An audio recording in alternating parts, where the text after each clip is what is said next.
Hey everyone, Curse Deck Builder here, making our way to 10,000 decks assisted, and right now we're looking at Jedit Ojanen, Mercenary. This deck comes from Isabella, who says that they're definitely looking for more ways to take advantage of my cat tokens. Plus, I'd like some general feedback on the numbers of certain cards, possibly also looking for more token synergies. And they said the entire deck is a $50 budget. I absolutely can work through that budget and we'll have some conversations about tokens. But before we get any further, this is a great time to say that if you look down in the video description below, you'll find all sorts of fun things. How to send me a deck, how to bring your deck to the front of the queue, which I should say thank you, Isabella, because they brought the deck to the front of the queue and your support means a lot to the channel. But of course, while you're down there, you'll see the link to the deck list, which the deck list was originally on Architect, but I've made my own copy onto Moxfield because I don't really like Architect, and it just took me a second. So sorry, I'm linking it on something else, and I hope that's okay. But all that out of the way, let's take a look of Jedit Ojanen and why they are our Legendary Matters commander.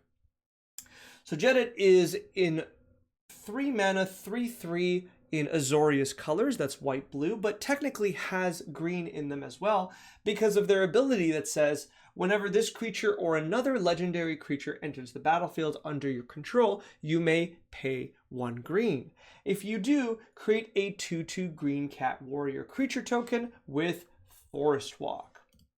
So, before we go any further, let's just take a look at the list. And I think for a $50 budget list, this deck is doing pretty well. Now I can see it's at 74, but as always, these lists are kind of queued up to be on Card Kingdom.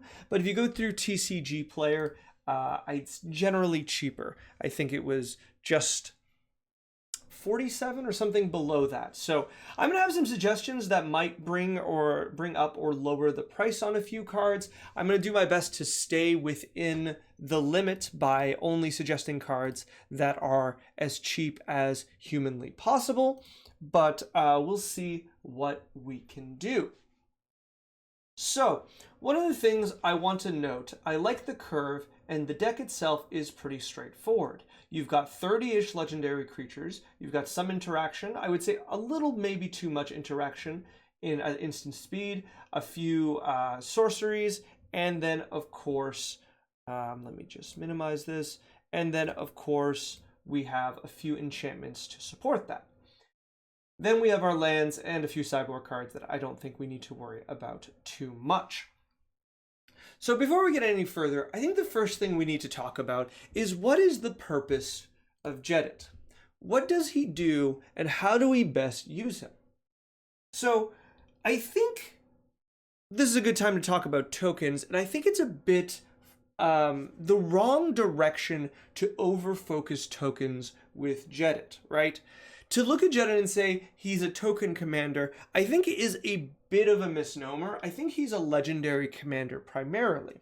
And what he does, and I know we've made another video at one point on this guy, and I may have said that then, but I'll say it again here, is that what you really need to read his ability as is it's more like every time you play a legendary creature, you may pay an additional green to put 2 extra power and 2 extra toughness on board. The Forest Walk can be really, really strong depending on your pod. If you consider it like a +2/+2 counter on the legendary creatures, I think that's fine. But I think to overlook or over-obsess on the Cat Warriors or the Forest Walk or the 2/2 token, I think it's more of thinking like you're getting a little extra value on every single one of your creatures. In fact, it's really nice that you get to play a lot of creatures that maybe you don't want to attack with as much. Some legendary creatures, I know there's a few of them here. Where's our friend to the forest? Like Jaheira, who's just a 2/3, but really good to have on the battlefield, and you don't particularly want to use her too much, aggressively, because if you do, you're going to lose her and lose a huge advantage. Likewise, something like, where's our other... something like Inga and Eskia, Asika? Asika. Inga, and Asika. Sorry, I'm having a struggle. This one, they also, though being a 4/4, generally you want to keep her back because their abilities are so strong that it's actually beneficiary to not run her out.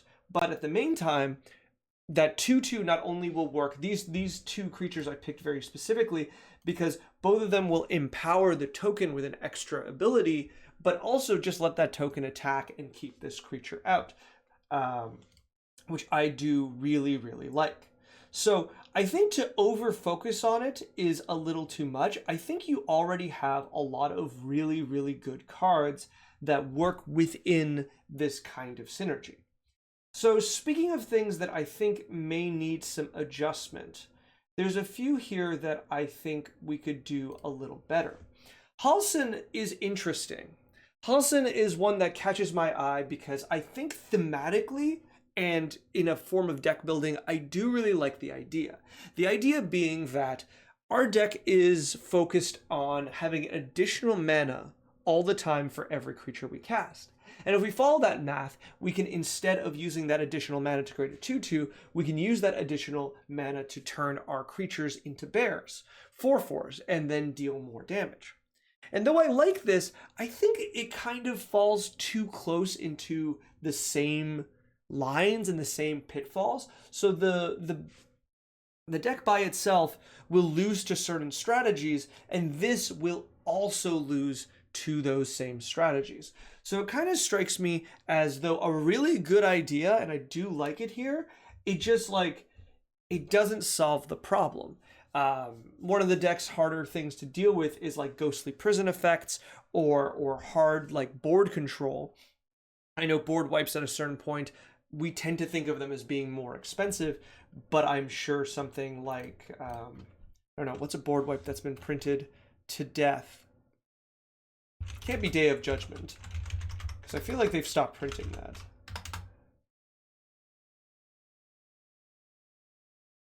Yeah, that's still just under $2, so other $50 decks could grab it.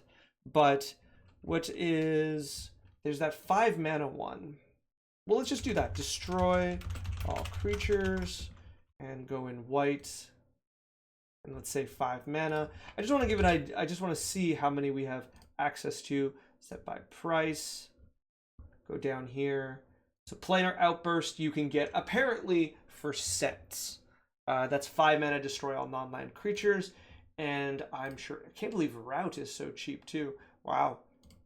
Rout, Fel the Mighty is specific, and hostilities is 30 cents. Okay, so your opponents will have board clears, which does bring up the idea that maybe you should be playing one of these. I haven't put it in there. It's kind of a nombo with your deck, but it never quite hurts to have one board clear in there. So with that in mind, Halsin and his strategy is just a little too close to our strategy and has the same failure points. So with that in mind, I don't particularly like them there. Outside of this, I think most of the creatures I'm pretty happy with. Let's see. I think, Feline Sovereign, I guess it's good. I think if we can trigger that second ability even once, I think it's worth it. But if we can't, if you play in a meta where like the board is incredibly gummed up and there's no, like not enough green decks for your Forest Walk to be relevant, Feline Sovereign gets a little weaker, but I don't see that happening, so I do want this card to be in the deck. I will note that even with Forest Walk, one of the problems with this card is you can't destroy, it has to be owned, the artifact or enchantment has to be owned by the player that you are attacking, so you can't attack one and take out another. Elrond is another one that I find to be a little weak. I do appreciate that it's like the ring tempting you is really easy to trigger because you get the creature and then you get the cat, so that's two scry ones, and all of a sudden the ring tempts you. But this isn't the kind of deck that can really take advantage of the Ring Tempts You. I like the Ring Tempts You in a deck that has a very nice access to a low power creature, and nowadays that means like a 1 power creature. And though we have some things that come close, I would say by far the majority of creatures are much bigger than that, or they grow incredibly quickly, so we can't really take advantage of that. So with that in mind, I don't really like Elrond.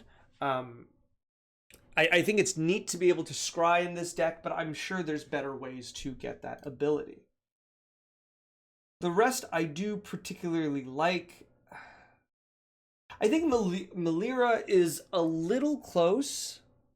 I think depending, if you're buying it at 50 cents, I really don't like it. If you're buying her at 10 cents, I think that's fine. I think one of the problems with Melira is that you're really just playing her as a second Safi, and the poison counter stuff isn't that big. And Safi is nice because she's not exiled. I'm going to suggest a card that combos with these two cards. And actually, while we're here, why not suggest, because I haven't memorized the name of this card,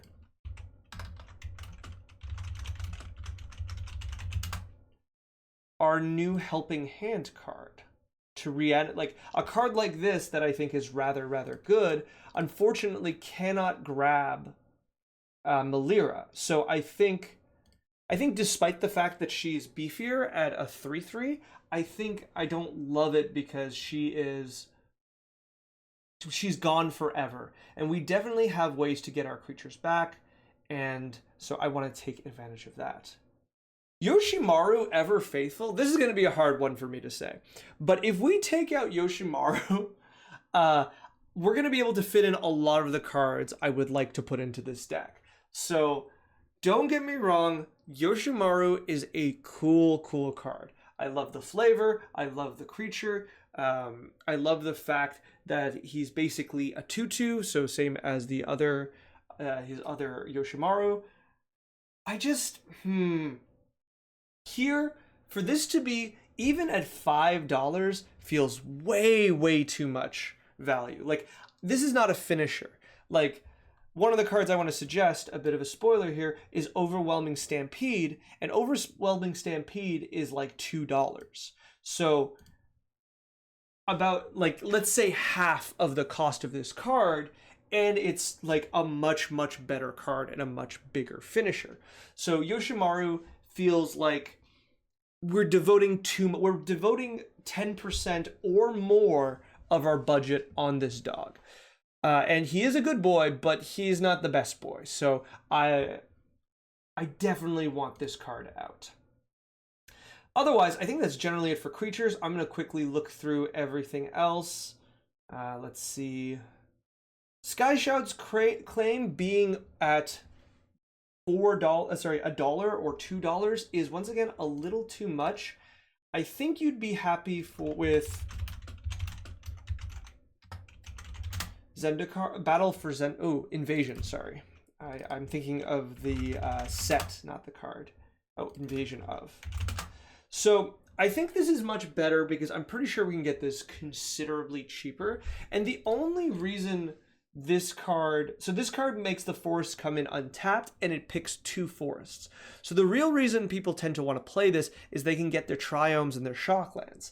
This deck does not have those. You're literally just grabbing 2 forests and putting them untapped. And that kind of power jump, I don't think the deck can really, sorry, I got lost which tab I'm looking at. I don't really think this deck can take advantage of this card. So we're burning through quite a bit of our budget once again. This is about 2%, whereas, like, you know, if every card is 50 cents, the deck is straightforward. So cards that are worth more need to kind of carry their weight. And I think Invasion of Zendikar, we can easily probably get it at under, like, probably from TCG Player for, I don't know, less than 30 cents, right?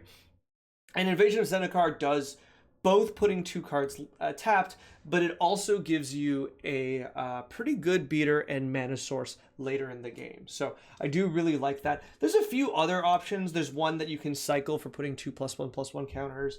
I believe There's another one that does something else, but I can't remember. But oh yeah, one that cycles, and then one that puts 2+1/+1. Those are two separate ones. I put them together. But regardless, I think we can find a lot of better ones that are probably much cheaper than Sky Shroud Claim. So I would cut that for sure. Likewise, Harvest Season is another card that's just a little too expensive for what it's worth. If this was 50 cents, I would like it. This card, don't get me wrong, this card is really good in the deck. It creates a situation where if you have your tokens and you have ways to tap them for mana, you're going to get a lot of mana out of it. However, that's still difficult to set up, right? I think I consider this to be win more, right? If you could make creatures and tokens easier, and if you cared less about them, I kind of like Harvest Season better. But let's look at both situations. The first and easiest win more situation is that you have a bunch of creatures, a bunch of wolves. Sorry, I keep thinking they're wolves because they're 2/2s. A bunch of cats, cat warriors, and you have Harvest Season out. And you have, let's say, something to tap them. You know, something that like Song of Freyalise resolved its first counter, so you can tap them all for mana. So you tap them for a bunch of mana, and then you cast Harvest Season. Well, I would argue in that situation, not only do you not need more mana because you are very far ahead, but also you're just very far ahead, right? You're already doing the thing your deck wants to do. What you need is more cards. You don't need more lands. So Harvest Season feels a bit weird. But even if we don't look at it the extreme and we look at a situation where you just have a bunch of creatures and a bunch of tokens, you're still ahead. To cast Harvest Season, you have to do a very specific attack. Ideally, one of your opponents has forests, you attack them with all your mercenaries, your cat warriors, and then you Harvest Season for 3 and get a bunch of lands. But you were already ahead because what I've just described is a situation where you had a free attack of 5 or more tokens. That's pretty good. And now we're just going to get more lands. Yeah, I don't like it. And the final thing I'll say, because I'm talking a lot about this, if you have to attack into an opponent in order to lose, in order to get your creatures tapped, and you're going to lose creatures in the process, you don't want to be doing that, and Harvest Season will just rot in your hand. So, Harvest Season is a card I've used in a bunch of my decks, and when it's good, it's really good, and when it's bad, it's awful. So, I need there to be a really, really strong reason for this card to be in there, and at the price cost, the opportunity cost to put this into your deck, I don't particularly like it. All right, so let's keep going. I'm trying to pay very, very much attention to these prices. So, Stroke of Midnight at this price should be Generous Gift. Generous Gift is going to be much, much cheaper. I know in a lot of ways Generous Gift is weaker, but if you're paying $3 for Stroke of Midnight, you are paying too much. And therefore, I would go with Generous Gift until this card crashes in price. And it will. I mean, I go to my Modern Night weekly, and there in the promo packs, there's, a pretty high chance of getting a Stroke of Midnight. So they are being put into the player base. So these will drop in price eventually. They're just the new hotness. So, but right now at $3, this card is not worth it. So cut that pretty easily. Pledge of Unity feels just kind of not on, this is a one-time anthem kind of thing. It's permanent in the sense that the +1/+1 counters come into play, but I think you just prefer an anthem in general because it's just going to stick around for the new creatures you play. Whereas Pledge of Unity, it's not going to protect you. It's like a combat trick more than anything else, but you're not going to take advantage of the combat trick because combat tricks are bad in Commander, and the life you're going to gain is minimal, so I would take this out, not for cost, but for weakness. Let's see. Swords to Plowshares, it's just so good. I have a hard time saying no to it. Path, still very good, so I think those are fine. Essence Flux is close. I don't know if I'd pay $1 for Essence Flux. This is, once again, with the idea that each card has to be, each card has 50 cents for this to be a 50-cent deck. Essence Flux is counting as 2 cards, and I don't think it deserves that. Comparing it to very easily Ephemerate, which I think definitely deserves it, or Cloud Shift much easier. I think Cloud Shift is just a better card a lot of the time. They do the same thing, and it costs half. I think if you really want this ability, 1 mana, like protection spells are going to be better. I get that the bouncing works with our commander, but I will say I don't think it's that worthwhile.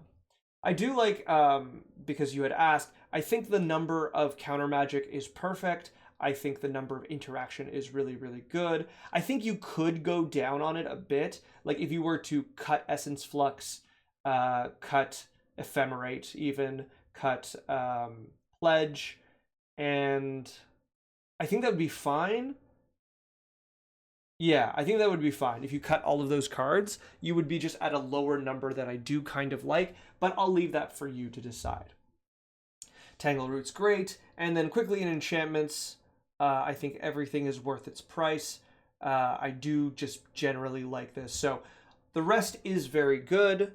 The sideboard cards I don't think are anything to write home about. Guafa Hazid is not a good card, unfortunately. Maja is also kind of tricky. It's 5 mana for a buff is pretty bad. Hamza is interesting if you had more +1/+1 counter synergies, but at the moment I don't think you have enough. And considering I told you to take out Pledge of Unity, I would take that out as well. Okay, so those are generally my my things I would say to remove. Let's look at what I want to say to add in. And I'm going to be kind of cognizant that some of my suggestions might have a price to it. So we're going to see what we can do.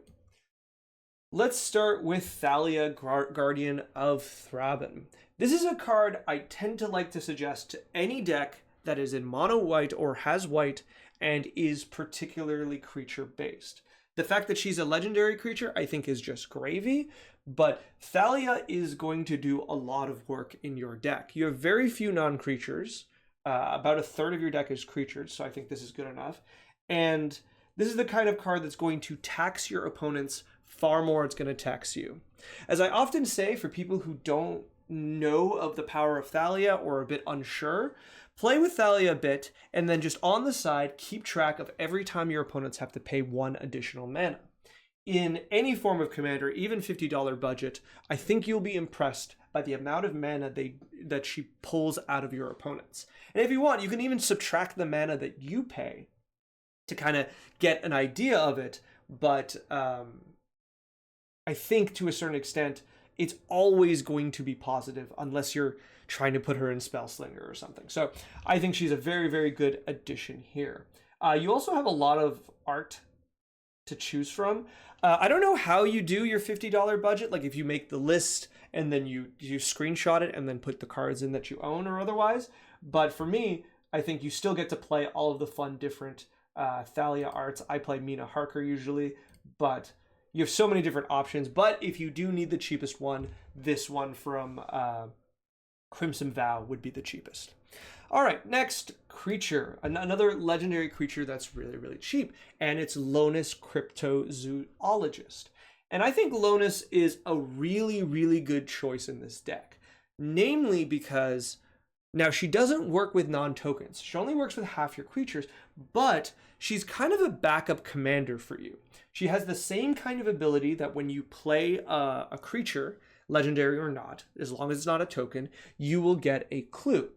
Now, you might say, well, I'll have extra mana because the deck is set around having extra mana to spend. Well, look at that. She creates something for you to spend that mana on. So for every 2 mana, you get a card. And then with board wipes, you get to keep those cards. That's not even including her ability to steal cards from your opponents. But generally, I think your ability to just draw cards with her out is really, really rather good. I think she's a very, very easy inclusion. I think another one, this is kind of all over the place, this list, but I'll try to do it in some kind of order. But Flowering of the White Tree has dropped in price considerably. I like that the set booster version is cheaper than the non-set booster version. But if you can get this for about $1, which seems to be these TCG play, buy foil. Does this only come in foil? Maybe that's the thing. If you can get this for $1, I think it's a really good inclusion. Not only does it buff all of your cat warriors, it also specifically buffs all your legendary creatures. And for me, that ward 1 is really it's really important, especially with K9 and Goldforge. You know, every single additional point of ward is even more powerful. So having this is really good. However, if you can't get this under $2 or even under $1.50, I wouldn't, but I'm pretty sure you'd be able to do that. We'll have to find out. Another card that I think is a pretty easy inclusion is Teshar, Ancestor's Apostle. Teshar is always so good in legendary decks, especially because though we don't have ways to put our creatures into the graveyard, the majority of our creatures are 3 mana or less. We've got only, let's say, about 7 or 8 ones that are higher mana, 9 if we put in Teshar. I just gestured at the screen as if you can see me, but you will be able to too soon. So Teshar, at 4 mana, it can bring back the creatures that die naturally. So it's not very proactive, it's going to be reactive, but I think, as I mentioned before, using cards such as Safi is going to be very powerful here, as you can just keep using Safi and you can keep reanimating with Teshar. And what interestingly this does is it does not only do you, okay, so in order to activate Teshar, you have to cast a historic spell. For us, that's a legendary creature. So you cast a legendary creature. With that on the stack, you reanimate Safi. Safi comes into play, you pay a green, you get a cat warrior. Then, at the end of the turn, after that resolves, that legendary creature that you cast comes into play, and when that creature comes into play, you get another trigger. And I really do like this. And the thing that I think this works really well with, I think it's kind of straightforward, but Wrath Capuchin allows you to then do this on your opponent's turns. So that end of turn, you get to, like, Wrath Capuchin is already really good here, but with Teshar, you get even more triggers, you get even more value on your opponent's turn, so that you can get enough cat warriors, so when you untap, you have quite a big army, I should say. All right, looking at the next few cards, apparently there's absolutely no order here, so let's just go through it as I've placed it. Harmonize. I think Harmonize is just a card you should be playing. Every deck needs at least one way to draw cards that is not limited by, you know, like Reconnaissance here Reconnaissance Mission requires you to hit with creatures. Shamanic Revelation requires you to have creatures. Harmonize just says 3 for 4. And at this budget, this is a very good deal. So I think I would very easily take this card, especially if you can get it at the 30-cent cost. Another one that's interesting to me, I don't know to what degree, I think it might go down in price a little further. Right now it's at 56 cents, is Bident of Thassa. I will leave this one up to you to decide. I noticed Reconnaissance Mission, and I noticed that the Bident had dropped in price. So I was thinking this as an option. If it drops any lower in price, I would say for sure, but at the moment it's close. I do really like this card because it is just another copy of Reconnaissance Mission, and I think both of these cards are really good draw engines for your deck, especially if someone has a forest, and I don't think you have any downside to playing a second one. The other thing is this activated ability of forcing an attack is actually really powerful in low budget pods, because people very much so are dependent on creatures, and even though board clears are cheap to get, players tend to play a lot more creature-based strategies. Bident of Thassa can be really good to force an attack that would be really detrimental to the player who's attacking. And especially because you yourself are representing such a wide army of cat tokens that most likely they won't attack you, and if they do, you're still in a fine situation because you can take advantage of it with all the tokens. So I do like Bident here. Something else on terms of artifacts and weapons, Blackblade Reforged, if you could get it at that 30 cents from apparently Neon Dynasty. I think, I did not mean to actually go there. This is a really nice inclusion At 3 mana to equip and having a bunch of lands in play, this can make any of your creatures particularly beefy. Considering the large amount of legendaries you play, this is a very easy inclusion, but I will note that it might be worthwhile to attach it to a cat token every now and then because of the forest walk. If one of your opponents has a forests and they're a pretty dangerous opponent, you might be willing to pay the 7 mana to, let's just say if you have 7 lands, give +7/+7 to a creature and attack for 9 damage. And I do to one of the Mercenary cats. So I do really like this here, especially, Commander Legends is even cheaper. You can get it for 32 cents. So yeah, if you can pick this up at that price, I think it's rather good. One more artifact I think is kind of catching my eye, and that's Honor Worn Shaku. Mainly at the price it's at right now, at like 9 cents from Dominaria United. I think you're going to have a good time with this. As we said before, this deck is very much so wanting to have a little extra mana here, a little extra mana there. And so this representing 2 mana for 3, like, I think it's rather good at that price. It's pretty close to a Cultivate or that kind of effect, but I think it's just a little better. And all you have to do is, because it doesn't tap for colors, you just have to use this on the legendary creatures that you're casting and then leave up your green to make the Mercenaries come out. So this catches my eye. I also noticed you don't have Soul Ring, and we can't live in a universe that Soul Ring is expensive. Apparently we do. That's so surprising to me. That's so strange. Well, don't buy the $1,000 one. But yeah, okay, apparently Soul Ring has kept its price. Okay, don't worry too much about it. Instead, Honor Worn Shaku is a really nice option here. All right, let's keep going. Another one that I think is stronger and a bit more expensive, but if you can get it at under $2, I think it's worth it. Elven Chorus, I think, is a very, very good card in this deck because it does everything you need. 1, it gives you cards off the top of your deck, and 2, it lets you tap your creatures for mana.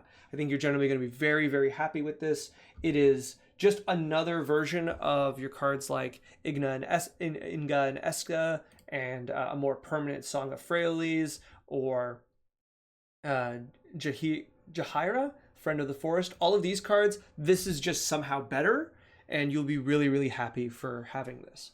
And I didn't realize that was the price of the card. Must be for that specific art. But at 135, I wonder if this one's also foil. Seems to be also foil. I hope you don't mind playing foils at that price. So if you can get it for $1.30, I think it's absolutely worth it. If you have to go for $3, I think that's starting to be too much for this deck. But once again, I have told you to take out Yoshimaru, so you might have room for that. This one, I want to put in here, but I'm looking at the price and I don't think it's worth it, but I wanted to mention it anyways. I think Karametra is really, really powerful here because, once again, it works really well with your commander. It pulls your lands out, and in these kind of formats, it's a pretty big beater once you have enough devotion for her. But I will say, at that price, $2.60 isn't too bad, but it's close. I think for me it's a no, but I think it is worth considering. And then finally, my last expensive card is Overwhelming Stampede. I think this is the victory point for your tokens that you're looking for, because this is a card that interacts with all your legendary creatures as well. That's the thing. I don't want a card that only interacts with your tokens because it's going to be win more, whereas Overwhelming Stampede, I think you're just going to have a good time regardless. If you can get a 4/4 out, because you don't have very, very big creatures, but if you can get a 4/4 out, or you have Shauna out, I think this is going to be a very, very clean finisher. But if you only have like your commander out, and this gives +3/+3, this is just going to be overrun. That's the one. It's just going to be overrun, and I'm going to be honest, I think overrun is fine. I think overrun is definitely the type of card that is sometimes slept on, which I guess I should actually also suggest. I should also suggest Overrun.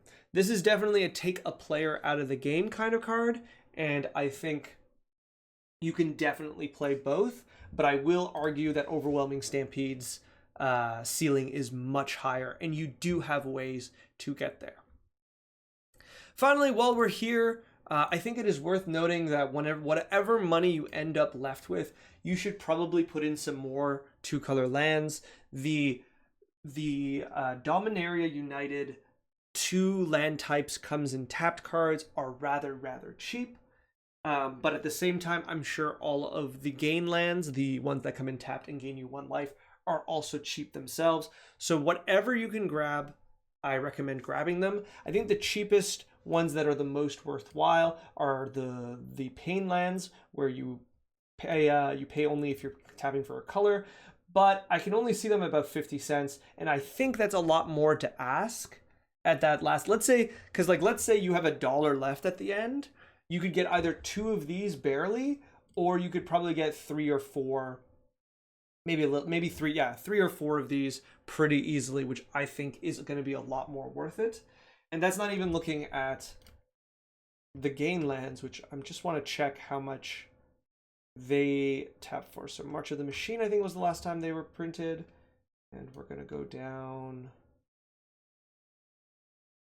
to our lands. Let's see, Tranquil Cove, 5 cents. So if you can get these at 5 cents each, you will be in a really nice, you might have a lot of like non-basic lands that I think you absolutely should be playing. You know, I think a lot of people in a budget deck will forego the power of the lands, but you are playing 29 basics. We should try to improve that if we can. I do really like the inclusion of Field of Ruin. I think you want the other one, because Field of Ruin will ramp your other 2 opponents. It says each player gets a land. So you'll destroy your opponent's land, and then all 4 of you will ramp. So 2 opponents will be really happy for you to play this. But I know there's a new one that's been printed that only the owner of the land and you get to do it, and I would very much so recommend that instead. But I do really like the inclusion here because it does allow for your opponent's like small collection of non-basics to just basically be my goodness, to be knocked out of the game, and I really do like it. Bonder's Enclave. I didn't notice this before. This is a lot. At $1, okay, at $1 it's fine. At $2, I would say no. If we have budget for it, the real card I desperately want in here is Yavimaya, Cradle of Gaia? Yeah, Cradle of Growth. But that's just unfortunately out of our budget completely, so it's not even worth thinking about. This would be the one I would love to play because, my goodness, this just wins you the game. All right. I think that's where I'm going to end my comments. I think this deck is doing really well for itself for a $50 budget deck. I think the inclusions that I've added shouldn't take too much of the price, especially if we're cutting some cards, as I've mentioned, that I think aren't very worth the price. Oops, not K9. Even K9, but aren't worth the price that they bring into the deck. So if we cut these cards, we'll have room for the cards that I've suggested, and I think those cards will generally make your deck a lot stronger. But I do really like the direction of the deck. I think very straightforwardly, a Legendary Matters deck that will slowly grow a board, get in attacks with cats, and then, push towards several finishers is a really good $50 deck. So I do really like this. I do like this as a Jedit deck. I don't really sometimes with $50 decks you're stuck with subpar options, but I think this deck is very much so, has a good commander and a good game plan, so I do really like where it's going. All right, if you'd like to send me another draft of this deck or any other deck, I'd be happy, but also you can do it in the video description down below. And if you want to bring that deck to make it the next deck I work on, you can support the channel with a link there as well. And finally, if you want to like, comment, and subscribe, that's all there. Thank you so much, Isabella, for sending your deck. I hope this helps. I like budget decks and these kind of restrictions especially budget restrictions, I think some are my favorite because you get to see cards that you don't always see play. And I think this deck is a very good example of that. And I'm excited to see what you end up doing with it. All right. Good luck.